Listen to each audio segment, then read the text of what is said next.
eu acho que você aprendeu muito nisso. Ô, Antônio, deixa eu te fazer uma pergunta. Você acha qual que é o benefício da pessoa abandonar a religião? Já fica 10% mais rica, né? Primeiro benefício, 10% mais, com certeza. já não fica com um monte de problema psicológico, né? Primeiro benefício. Tem alguém que tá com retorno aí, acho. O que acontece? Já não fica com um monte de problema psicológico, com medo de inferno, demônio. Sabino, por exemplo, quando faz o livro dele do O Inferno Existe e o Capeta Existe, um do público-alvo é essa galera aí que vive bitolada achando que o mundo vai acabar, que o apocalipse está acontecendo, que é tudo para os dias de hoje, que Lúcifer existe, que tem Lúcifer lá em Ezequiel 28, em Isaías 14, que o capeta está detonando a vida dela, ao invés dela própria ir lá resolver os problemas da vida, Então, deixar de ser enganado. Por exemplo, o voto.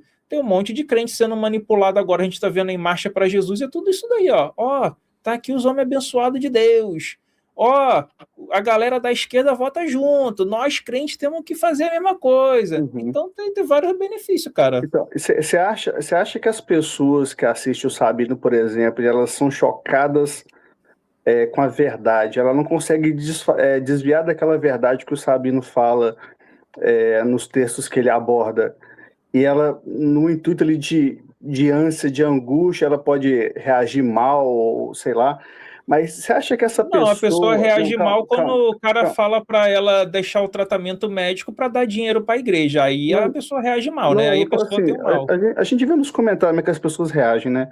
Então, mas você não acha que essa pessoa, no fundo, ela não quer saber, ok, agora eu entendi a verdade. Se eu desistir de tudo, o que eu vou fazer com a minha vida? Você acha que ela não passa por esse pensamento, não? O que eu vou fazer com a minha vida? O que eu vou fazer com o meu final de semana? Você acha que ela não pensa isso, não? De vez Ou em você não para preocupa? igreja, de vez em fala, mestre.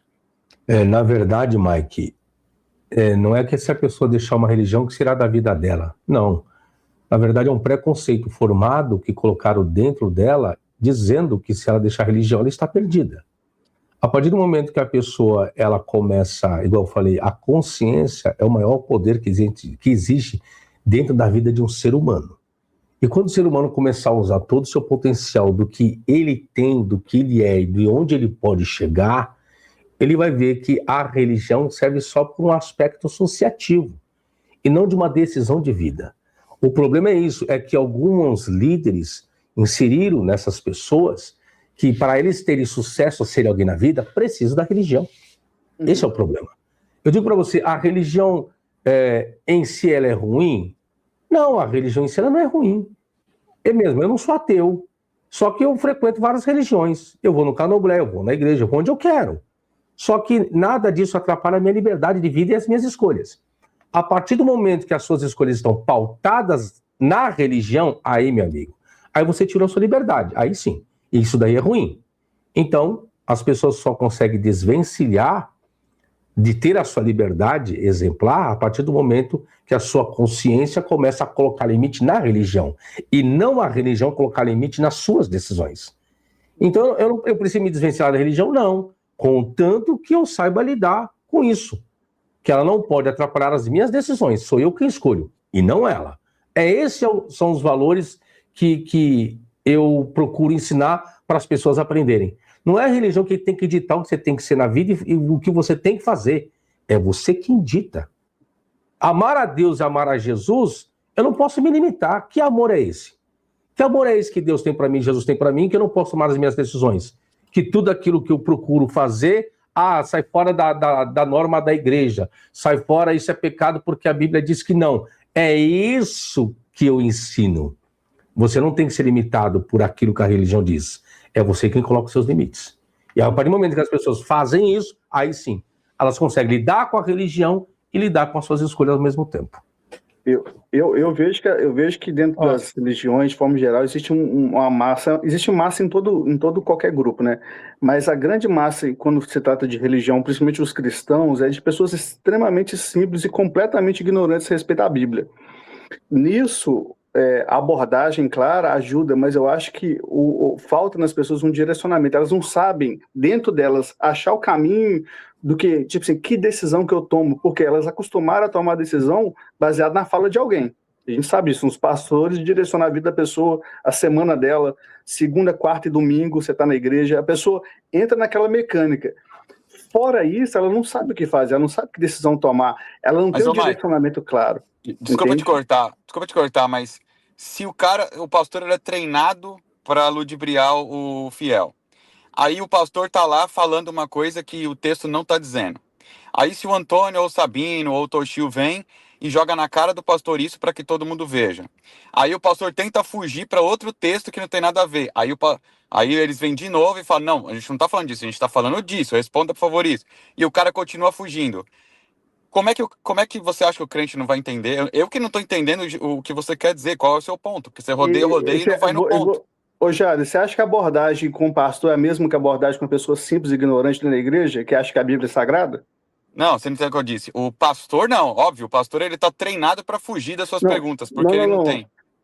O debate que o Sabino propõe com um pastor é o ideal. Para mim, na minha percepção, é o ideal, é aquilo mesmo, é o confronto. Mas, então, qual é o ponto? Não, Sabino, você me desculpa, não estou falando de você, o assunto aqui não é você, eu só usei um exemplo, viu? Você vai achar assim, está atacando o Sabino de alguma forma, não é. Mas, enfim, de forma geral, quem trata a abordagem, tipo assim, da não religião, ou sai da religião, ou sai da ignorância de alguma forma, tem que pensar o seguinte, dentro da religião existe muita coisa, mas a grande massa é completamente ignorante. Eles não sabem qual decisão tomar, senão eles não estariam dentro da religião. O que você está falando é para defender um relacionamento abusivo. É tipo assim, a mulher não tem emprego, ela não tem casa, então ela tem que continuar no relacionamento abusivo. É mais ou menos isso que você está propondo. Não, eu acho que nem toda mensagem ela é única e exclusivamente de combate textual, entende? Não é questão de texto na maioria das vezes. Tem que ser, Mike, tem que ser, porque o texto... Não pode. Tem que ser, cara, tem que ser, porque o texto é o que o pastor usa para fazer com que o cara vá lá e dá dinheiro, para criar o sistema de controle. É claro que é, cara. Hã? Você ou foi da igreja? Já fui, já.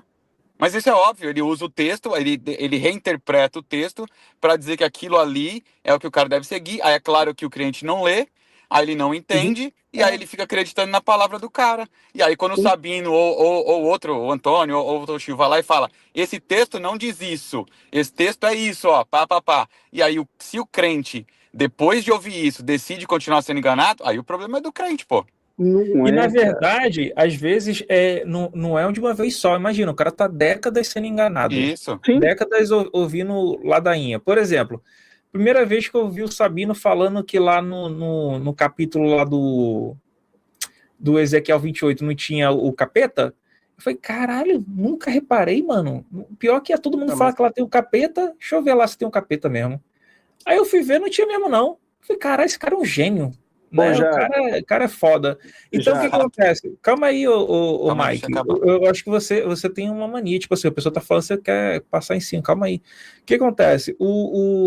Muitas pessoas não têm noção dessas coisas porque elas foram ensinadas primeiro a não questionar, foram ensinadas que o que está escrito é outra coisa, e quando aparece alguém que tem um conhecimento e passa aquilo ali, e você vai procurar depois por conta própria e você valida, você fala, caraca, mano, então quer dizer que eu estava sendo feito de trouxa o tempo inteiro.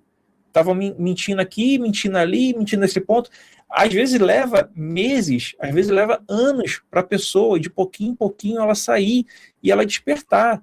E outra coisa, o Sabino faz exegese não é para libertar ninguém, não, para a pessoa virar ateia, virar agnóstica, não. Ele faz exegese porque ele é exegeta, é trazer o que o texto fala. O trabalho do exegeta é, o texto está falando X, então a análise do texto é X. Não é, o texto tá falando X e você tem que saber que é X para você virar ateu. Não é isso, até porque o Sabino não é ateu. Então, eu acho que você está confundindo as coisas. Fala aí, Dart. Beleza, meu querido? E aí? Eu tenho uma colocação aí do que você está colocando dentro da discussão. Ai, que delícia a colação do que eu estou colocando. Vocês estão esquecendo um ponto crucial dentro da maior parte das igrejas evangélicas. Diga. Comunidade. É tanto que o que as igrejas... Na igreja católica, isso é algo muito sério, que é a excomunhão. Né? O que é a excomunhão, se não a exclusão da vida social junto à igreja? Isso é uma coisa que, dentro da igreja católica, tem todo um processo para isso. As igrejas protestantes praticam isso sem nenhum processo. Toda vez que alguém se afasta ou questiona a liderança daquela igreja, ele é tratado como um leproso. Ele é excluído do círculo de convívio completamente. Então, um